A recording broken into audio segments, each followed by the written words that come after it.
Hello friends, இன்றைக்கு இந்த வீடியோவில் 60 வயதுக்கு மேல் பென்ஷன் வாங்கும் ஓய்வூதியர்களுக்கு ஒரு முக்கியமான அப்டேட் வந்திருக்கு. அது என்ன அப்படிங்கிறத இந்த வீடியோவில் டீட்டெயில்டாக பார்க்கலாம்.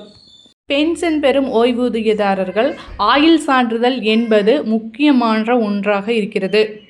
ஆண்டுதோறும் வருகிற 1ஆம் தேதி முதல் நவம்பர் 30ஆம் தேதி வரை சான்றிதழை தாக்கல் செய்ய வேண்டும். சரியான நேரத்தில் சமர்ப்பிக்காமல் இருந்தால் ஓய்வூதியம் ரத்து செய்யப்படும். மூத்த குடிமக்கள் வங்கியில் சென்றுதான் ஓய்வூதியத்தை பெற்று வந்தார்கள். தற்போது மூத்த குடிமக்களின் சிரமத்தை குறைப்பதற்காக ஜீவன் பிரம்மன் மொபைல் செயலி அல்லது வலைதளம் மூலம் ஆதார் அப்டேட்டை செய்து தேவையான ஆவணங்களை மட்டுமே சமர்ப்பித்தால் போதும்.